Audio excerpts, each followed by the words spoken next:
When Madeline rang me in August 2004 and I went round to see her in Brigade House, how partly astonished and partly disbelieving I was at judging the passion that seemed to be there in the Boone's chapel.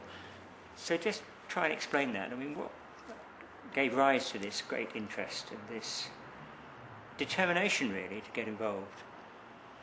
Well, we'd seen the building over a number of years because we live locally, and we were intrigued by this dilapidated gem on the A20, and we'd made some initial inquiries some years ago that led to nothing. I think there were already plans afoot to restore the building. And then one afternoon as I drove past, the to let sign had just gone up, so we were very excited that there was a new possibility that we could perhaps get involved with the project. As architects, we are drawn to interesting and challenging projects, and this building is certainly that. Charlie, what is it about this building that makes it special, makes it worth spending quite a lot of money on restoring architecturally?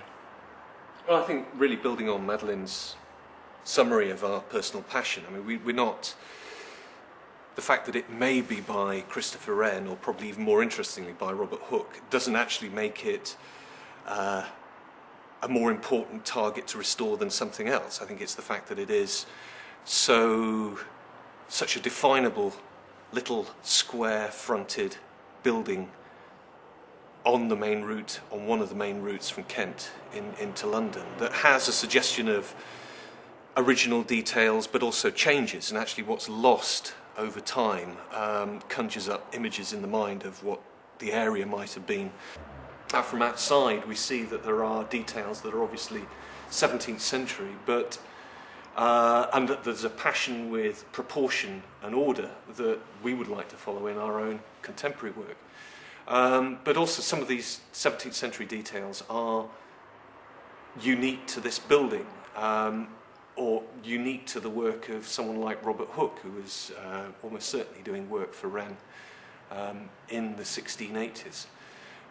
The oval windows with the carved classical volutes on their side, I mean, that's a very distinctive, unusual form. The modillions, the carved brackets that support the cornices that are part of the roof structure, are something that Wren didn't do, but they are absolutely textbook Italian Renaissance interpretations of classical details. We wanted to find out what evidence there might be of what was here before 1877. And the more we looked, the less we seemed to find on the building, or the less we seemed to know on the building, but the more we seemed to find about the characters associated with it and how it sat within the area. And actually that, really, for us as architects, is probably the most interesting part of a project like this. Charlie, can I just sort of use this cross, which is very simple, but I think for all of us quite symbolic of a fairly dramatic moment in this project when we first realised there were bodies buried under the vault. It was a great surprise when the contractor who was working at the time, Sean Schwegler, found the burial vault. And it all makes sense with hindsight that the founders did want to be buried in their chapel.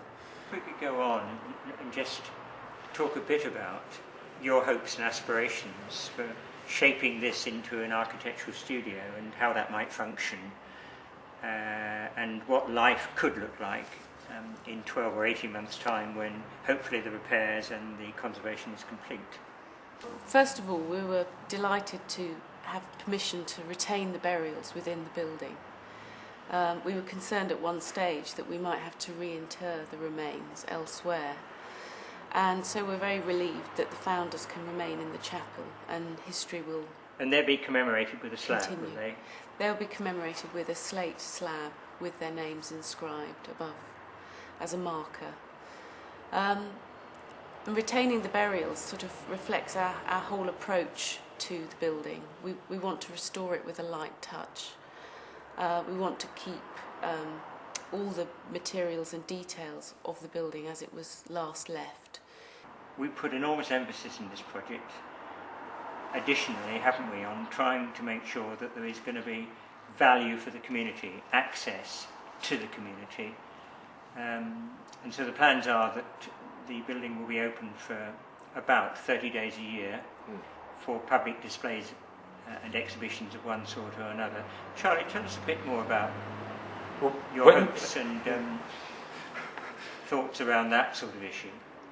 When we responded to the to let board, it was made clear that there would have to be public access, and that forced us, as a relatively new practice, to really commit to something we'd set as an agenda for ourselves, which was to slightly skew or change how people see the role of an architect. We've, both through our own training and through the teaching at various universities,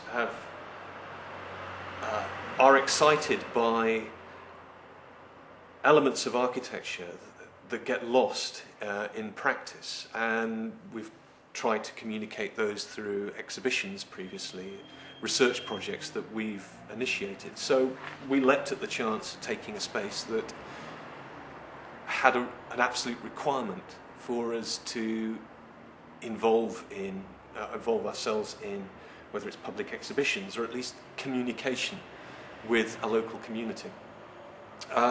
We put together some preliminary ideas, but then I think the biggest surprise for us was Open House London 2005. And in 8 hours we had 620 people through the door. We really hadn't, we'd underestimated the impact of what it meant to open a building to the public that had never been opened. And you're talking there about the doors directly onto the street, aren't you? Which probably hadn't been opened for at 150 years? No, I would think at least 50 years from when they were boarded up. The locks and the hinges worked perfectly, but for the moment we removed the boarding, people were coming across the road, 8 o'clock in the morning, wanting to know about the building. We had a bus pull up outside the door. Driver opens the door, said he couldn't stop, but could we please let him know what this building was, because he'd passed it every day of his working life. And that gives us the confidence that even at the very least we simply open the doors and do what we did that day, which is describe what we know of the history of the building at that point, and it will develop over time. I'm sure we will find out more things as we go. But we think this is an opportunity to put Lee High Road on the map locally, to raise awareness locally of what this building was about, and other aspects of the local area, other sites within the local area that they should visit and know more about, but also to put it on the global map, potentially drawing people from all around the world, all around the country, to see exhibitions that may not be put on in larger galleries. So we're very interested in housing unusual exhibitions, things that perhaps wouldn't work within a larger space. There's a lot of interest in this, and we're sure, at the very least, if we are promoting sustainable ways of dealing with buildings that have been perceived for a very long time to be unsalvageable or unusable, that would be a great service. But I think there's more that we can or will do.